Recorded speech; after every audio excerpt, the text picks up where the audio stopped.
कितने भगवान महादेव के स्वयंभू शिवलिंग हैं। और स्थापित शिवलिंग तो गांव गांव में, शहर शहर में हम सभी जानते हैं। कोई शहर ऐसा नहीं, कोई गांव ऐसा नहीं जहां भगवान महादेव का शिवलिंग नहीं है। हर गांव में छोटा सा नगर हो तो भी वहां भगवान महादेव का शिवालय जरूर आपको मिलेगा। लेकिन इस शिवालय नहीं है तो कहीं वट वृक्ष के नीचे, कहीं कोई पीपल वृक्ष के नीचे भगवान महादेव जी विराजमान है। ऐसे बहुत सारे शिवलिंग हैं कि जी जहां शिवालय नहीं है लेकिन वैसे ही भगवान महादेव वहां विराजते हैं। ऐसे बहुत सारे महादेव के स्थान हैं। ऐसे बहुत सारे नियम भी हैं। स्वयंभू शिवलिंग की पूजा कोई भी दिशा में बैठकर आप कर सकते हैं। उपलिंग की पूजा भी कोई दिशा में बैठकर कर सकते हैं। ज्योतिर्लिंग की पूजा कोई भी दिशा में बैठकर कर सकते हैं। परंतु जो स्थापित शिवलिंग है उसकी पूजा दक्षिण दिशा में बैठकर उत्तर की ओर दृष्टि रखकर श्रेष्ठ माना जाता है। और दिशा भेद आपके समझ में न रहे तो जिस तरफ जलधारी बहे तो उसके विरुद्ध दिशा में बैठकर आपकी दृष्टि जलधारा की ओर रहे, वैसे भगवान महादेव का पूजन आप कर सकते हैं। और भगवान महादेव की पूजा करने के लिए हम जब शिवालय में जाते हैं तब पहले पवित्रकरण बहुत आवश्यक है। और जो कुछ आप ले जाते हैं सब कुछ लिंग और पीठ से दूर रखना चाहिए। फल, फुंगी फल, श्रीफल कुछ भी हो, भगवान महादेव के शिवलिंग पर और पीठ पर चढ़ाने का कोई विधान नहीं है। लेकिन कहीं कहीं शिवालयों में ऐसा हम देखते हैं। दक्षिण भारत में भी भगवान महादेव के बहुत सारे मिष्टानों से पूजा करते हैं तो पीठ पर चढ़ा देते हैं, शिवलिंग पर चढ़ा देते हैं। हाँ, ये कोई परंपरा होगी। लेकिन वास्तव में देखें तो जो कुछ आप ले जा रहे हैं ये सब लिंग और पीठ से रखेंगे तो ठीक रहे, दूर रखे तो ठीक रहे। लेकिन लिंग और पीठ को जो स्पर्श हो गया वो कोई मनुष्य उसको ग्रहण नहीं कर सकता। ऐसा भाव व्यास भगवान ने व्यक्त किया है। लिंग और पीठ को स्पर्श होने के बाद कोई मनुष्य उसका ग्रहण नहीं कर सकते, खा नहीं सकते। लेकिन उसके लिए भी विधान कर दिया कि लिंग और पीठ को जो धन धान्य खाद्य पदार्थ कोई स्पर्श हो गया तो ये लेकर शालिग्राम शिला संगात सर्वे आते पवित्रता। इसे धन धान्य और फल भगवान शालिग्राम को स्पर्श कराने के बाद कोई भी मनुष्य ये ग्रहण कर सकता है, ये ले सकता है। ऐसी एक महिमा है। शिवालय की परिक्रमा की भी महिमा है। शिवालय को ध्वजार्पण करने की महिमा है। शिवालय की शिखर दर्शन की महिमा है और ध्वजा दर्शन की भी महिमा है। भगवान महादेव को प्रणाम, साष्टांग प्रणाम, दंडवत प्रणाम की भी महिमा है। और शिवालय में जाकर मंत्र जाप और स्तोत्र पाठ करने की भी महिमा है। जितना अवसर मिले, जितना समय मिले, इतने शिवालय में रहकर मौन रहकर भगवान महादेव का ध्यान करें। और वास्तव में देखें तो शिवलिंग पूजा का प्रतीक जरूर है। पूजा से पहले शिवलिंग एक ध्यान का प्रतीक है। अपने विचारों को स्थान पर केंद्रित करने के लिए हम ऋषि मुनियों ने सुंदर ये परंपरा की है, जिनको हम निराकार का प्रतीक शिवलिंग कहते हैं। तो एक चारलिंग की भी महिमा है। अंग के अवयव को भी लिंग स्वरूप माना जाता है। बिंदु शिवलिंग, कुबेर यंत्र, गणेश यंत्र, श्री यंत्र, बहुत सारे यंत्रों की परंपरा है। इनमें छोटी सी बिंदी की जाती है, उसको बिंदु शिवलिंग कहा जाता है। और पाषाण शिवलिंग की भी महिमा है। पत्थर में जो शिल्पकार निर्माण करते हैं उसको पाषाण शिवलिंग कहते हैं। कोई भी नदी में कोई पत्थर बहता बहता जा रहा है और लिंगाकार बन जाएगा तो उसको बाणलिंग कहा जाता है। कोई भी सरिता का पाषाण हो, लेकिन इसमें सप्तगंगाओं के जल में जो शिवलिंग निर्माण रहेगा वो श्रेष्ठ माना है। लेकिन इस सप्तगंगाओं में से भी माता नर्मदा के जल में जो शिवलिंग निर्माण हो गए उसकी बहुत सारी श्रेष्ठता है। सभी शिवलिंग को कोई प्रतिष्ठा विधि करनी पड़ती है, लेकिन नर्मदा के जल में से लाए हुए शिवलिंग उसकी कोई भी प्रतिष्ठा आप विधि न कर सके, लेकिन वो सभी शिवलिंग प्रतिष्ठित हैं। हम बोलते हैं कि नर्मदा के जितने कंकर हैं ये सभी शंकर हैं, ऐसा हम बोलते रहते हैं। ये शिवलिंग श्रेष्ठ माना जाता है। नर्मदा के जल प्रवाह में से लाए हुए शिवलिंग, उसकी मान्यता बहुत का ही है। नर्मदेश्वर महादेव भी कह सकते हैं और बाण शिवलिंग भी कह सकते हैं।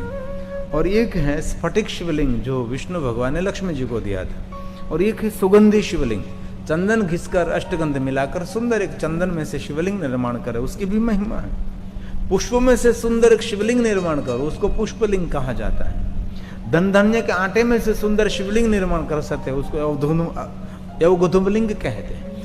मरकुरी पारा में कोई वस्तु मिश्रित करके उसको बांधते हैं, उसको पारद शिवलिंग कहते हैं। और सही पारद का अर्थ है कोई भी सुवर्ण उसको लग गया तो सुवर्ण का कलर बदल सकता है, सुवर्ण को खींच लेते हैं। जो सुवर्ण जो पीला रंग का है तो सुवर्ण व्हाइट हो जाएगा। जो सही जो पारदलिंग है वो भक्षण कर लेता है सुवर्ण का, तो उसको पारदलिंग कहते हैं। और पारदलिंग की पूजा के लिए सबकी महिमा नहीं है, योगी महापुरुषों के लिए है। क्योंकि पारवा एक प्रकार का पॉइजन है, एक प्रकार का जहर है। थोड़ा सा भी पेट में गया तो बहुत कुछ डैमेज कर सकता है। इसलिए कभी उसको स्नान किया हुआ जल, कभी कोई पीपल वृक्ष, वट वृक्ष, कोई भी वृक्ष और तुलसी वृक्ष के उसके मूल में नहीं अर्पण करना चाहिए। और वास्तव में देखे तो अबील गुलाल वाला भी जो जल है सभी केमिकल है, ये भी कोई वृक्ष के मूल में नहीं अर्पण करना चाहिए। क्योंकि अंत में तो देखे तो अबील गुलाल कुमकुम सब कुछ केमिकल है, इसलिए वृक्ष को ये नुकसान करते हैं। और महादेव को चढ़ाया हुआ दूध भी, ये भी कोई वृक्ष के मूल में नहीं जाना चाहिए। क्योंकि सभी वृक्ष के लिए ये जो दूध है वो जहर बराबर है, ये वृक्ष सूख जाएगा। हमने एक महात्मा के मुख से कथा सुनी थी। एक हमारे महात्मा जी तो राजकोट के अंदर वो अनुष्ठान कर रहे थे 1 महीने के लिए पवित्र श्रावण मास में। तो रोज महादेव को अपने जो साथ में रखते शिवलिंग उसका पूजन करते थे और दूध अर्पण करते रहते थे। और महादेव को जो अर्पण किया दूध, सभी दूध रोज बेल वृक्ष के खामने में वहां रख देते थे। और 1 मास पूरा हुआ और पूरा बेल वृक्ष ये सूख गया। इसलिए कभी भी ऐसी गलती नहीं करनी चाहिए। और दूसरी बात, अगरबत्ती कभी बंद घर में भी करनी नहीं चाहिए, क्योंकि अगरबत्ती का धुआं हमें नुकसान भी कर सकता है। आजकल तो अगरबत्ती सुंदर बनाई जाती है, क्योंकि बहुत सारे केमिकल रहित भी अगरबत्ती मिलती हैं, क्योंकि बहुत सारे सुगंध केमिकलों में से निर्माण करते हैं। इसलिए जहाँ बच्चे सोए हैं, जिनको श्वास लेने की तकलीफें हैं, वे वृद्ध व्यक्ति जहाँ सोया है वहाँ बंद घर में बारी खिड़की सब कुछ बंद है, तो वहाँ धुआं हमारे फेफड़े में चला जाएगा। तो इसलिए थोड़ा सा ध्यान रखिए। बीड़ी पीने से भी नुकसान तो रहेगा फेफड़े को, बीड़ी पीने वालों को कम नुकसान रहता है, लेकिन जो बीड़ी पी रहा उसके पास जो खड़ा है उसको ज्यादा नुकसान रहता है। क्योंकि बीड़ी पी रहा उसको सीधा धुआं मिल रहा है, और पास में जो खड़ा है जो पी रहा उसके फेफड़े में से बाहर निकला हुआ उसका झूठा धुआं हमारे नाक में जा रहा है।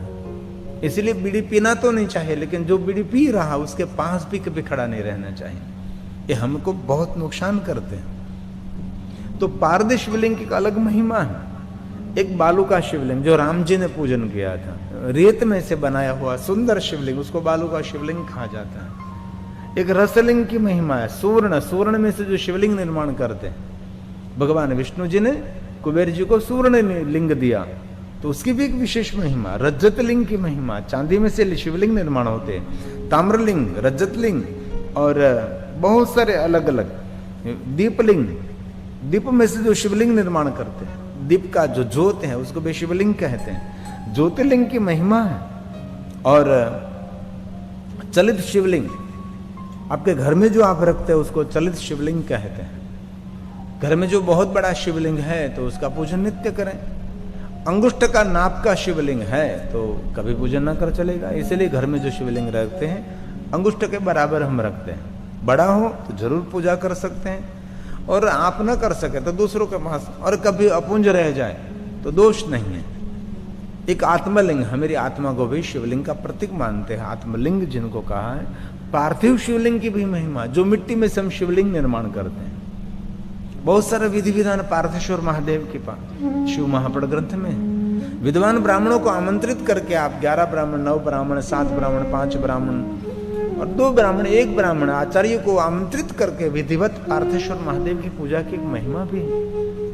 कितने शिवलिंगों की पूजा करने से क्या फल मिलता है, उसकी भी महिमा शिव महापट ग्रंथ में है। तो कभी अवसर मिले तो पार्थेश्वर महादेव की पूजा आप स्वयं भी कर सकते हैं और आचार्यों के पास भी पार्थेश्वर महादेव का पूजन करा सकते हैं। कभी कोई घर में बेटे का विवाह, बेटी का विवाह हो, हमारा प्रसंग निर्विघ्न पूर्ण हो, और कहीं कोई और प्रसंग है और कोई तिथि समय अवसर है, तो जरूर आप पार्थेश्वर महादेव का पूजन कर सकते हैं। सोमवार के दिन, त्रयोदशी के दिन और महाशिवरात्रि के दिन और आद्र नक्षत्र माक्षर मास, जिस दिन भगवान महादेव जी पहले ज्योति स्वरूप में प्रकट रहे, इसलिए ये पर्व को ज्योति पर्व भी कहा जाता है। हमारे यहाँ तो कोई कम परंपरा है, लेकिन दक्षिण भारत में हम जाते हैं तब ये लोग 5 दिन के लिए लगातार 5 दिन पहले अपने घर में दीपमाला प्रज्वलित करने लगे। जैसे हम दीपावली में जैसे दीपमाला प्रकट करते हैं, वैसे ये ज्योत पर्व आता है तब आद्र नक्षत्र माक्षर मास में, वो 5 दिन पहले से अपने घर में दीपमाला प्रज्वलित करने का प्रारंभ कर देते हैं। तो कभी देखना, याद भी रखना, माक्षर मास आद्र नक्षत्र पड़ता है तब आपके घर में भी दीपमाला प्रज्वलित कर सकते हैं और आप शिवालय में जाकर भी दीपमाला प्रज्वलित कर सकते हैं।